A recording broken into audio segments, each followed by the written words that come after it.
ایک دن جنگل میں ایک ہاتھی جس کا نام بھورا تھا اور ایک چھوٹی سی چمٹی جس کا نام چمکی تھا راستے میں ایک دوسرے سے ملے۔ دونوں نے ایک دوسرے کو دیکھا۔ چمکی نے ہاتھی کو مخاطب کرتے ہوئے کہا، سلام بھورا بھائی، تم کہاں جا رہے ہو؟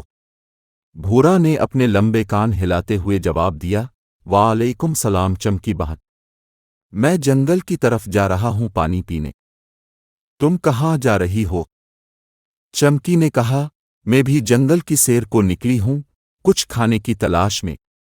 دونوں کچھ دیر خاموش رہے، پھر بھورا نے مذاق اڑاتے ہوئے کہا، چمکی تم اتنی چھوٹی سی ہو، تمہاری طاقت بھی تو اتنی ہی ہوگی، ہے نا؟ چمکی کو یہ سن کر ذرا غصہ آیا، مگر اس نے مسکراتے ہوئے جواب دیا، بھورا بھائی تم بڑے ہو، لیکن اس کا مطلب یہ نہیں کہ تم سب سے زیادہ طاقتور ہو۔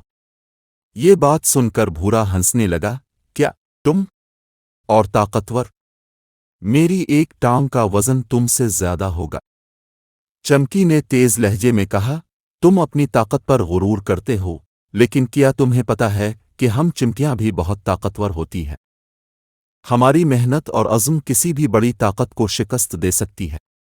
بھورا کو یہ بات چبھ گئی اور وہ بولا، چلو یہیں طے کرتے ہیں کہ کون زیادہ طاقتور ہے۔ چمکی نے فوراً کہا، ٹھیک ہے، تم اپنی طاقت دکھاؤ اور میں اپنی۔ بھورا نے فوراً ایک بھاری درخت کے تنے کی طرف اشارہ کیا اور کہا، دیکھو میں اسے اپنی سونڈ سے اٹھا سکتا ہوں۔ پھر اس نے اپنی لمبی سونڈ کے ساتھ درخت کے تنے کو اٹھایا اور زور سے پھینک دیا۔ درخت زمین پر گرتے ہی بھورا نے فخر سے کہا، دیکھا، کوئی بھی میری طاقت کا مقابلہ نہیں کر سکتا۔ چمکی نے اس کی بات کو نظر انداز کرتے ہوئے کہا، تم نے صرف اپنی جسمانی طاقت دکھائی ہے، لیکن اصل طاقت عقل اور محنت میں ہوتی ہے۔ دیکھو میں اور میری ساتھی چمکیاں مل کر اس بڑے درخت کو بھی گرا سکتی ہیں۔ پھر چمکی نے اپنے ساتھیوں کو بلایا اور چند لمحوں میں سینکڑوں چمکیاں اکٹھی ہو گئیں۔ سب نے مل کر درخت کے نیچے سرنگ بنانا شروع کی اور جلد ہی درخت اپنی جڑوں سے کمزور ہو گیا۔ چند ہی دیر میں درخت دھیرے دھیرے جھکنے لگا اور پھر زمین پر آ گرا۔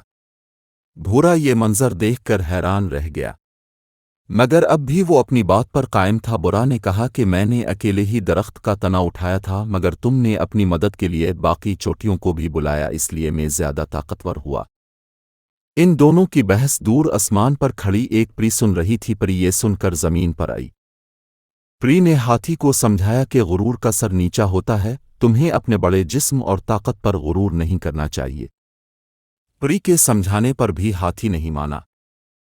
ہاتھی مسلسل چمکی کا مذاق اڑا رہا تھا اور اس سے یہ کہہ رہا تھا کہ تم ایک بہت ہی چھوٹی سی جھوٹی ہو اور تم کچھ نہیں کر سکتی۔ یہ سب دیکھ ایک لومڑی بھی پاس کھڑی تھی، اس نے بھی یہ سب دیکھا۔ ساری کہانی سننے کے بعد ہاتھی کو سمجھایا کہ تمہیں اپنے بڑے قد پر زیادہ غرور نہیں کرنا چاہیے، کیونکہ جب شکاری جال لگاتے ہیں تو وہ کسی بھی جانور کو پکڑ لیتے ہیں۔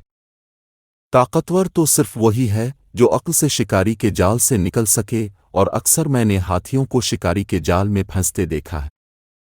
ہاتھی کا غرور تھا کہ ختم نہیں ہو رہا تھا اور نہ ہی وہ ہار مان رہا تھا، اس نے ساتھ ہی ساتھ لومڑی کا بھی مذاق بنانا شروع کر دیا۔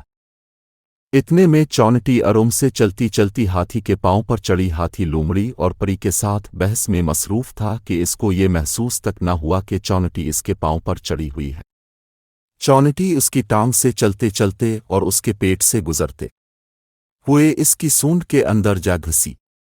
سونڈ کے اندر گھستے ہی چیونٹی نے ہاتھی کو کاٹنا شروع کیا۔ ہاتھی باتوں میں لگا تھا کہ اچانک سے وہ چلایا اور زمین پر گر کر لوٹنے لگا۔ بہت دیر تک ہاتھی یوں ہی درد کے ساتھ زمین پر لوٹتا رہا۔ کچھ دیر کے بعد چیونٹی ہاتھی کی سونڈ سے باہر نکلی۔ چونٹی باہر نکلی اور مسکراتے ہوئے کہنے لگی کہ تم تو بہت طاقتور ہو، تو پھر اس طرح زمین پر درد کے مارے کیوں لوٹنے لگ گئے تھے؟ میں اگر کچھ دیر سونڈ کے اندر رہ کر تمہیں کاٹتی رہتی تو تمہاری جان بھی جا سکتی تھی، مگر میں نے تمہاری جان بخش دی۔ ہاتھی شرمندہ ہوا اور چونٹی سے کہا، چمکی بہن مجھے معاف کر دو، اور چونٹی کا شکریہ ادا کیا کہ اس نے ہاتھی کی جان بخش دی۔ پری نے کہا کہ میں تمہیں بہت دیر سے یہی بات سمجھا رہی تھی کہ اصل طاقت تو عقل میں ہوتی۔ چمکی نے اپنی عقل کا استعمال کرتے ہوئے تم جیسے ایک اتنے بڑے ہاتھی کو ڈھیر کر دیا۔ ہاتھی نے کہا میں سمجھ گیا ہوں، آئندہ میں کبھی بھی اپنے بڑے ہونے کی وجہ سے غرور نہیں کروں گا۔ پری نے چونٹی کی عقل پر اس کو شاباشی دی اور پرستان واپس لوٹ گئی۔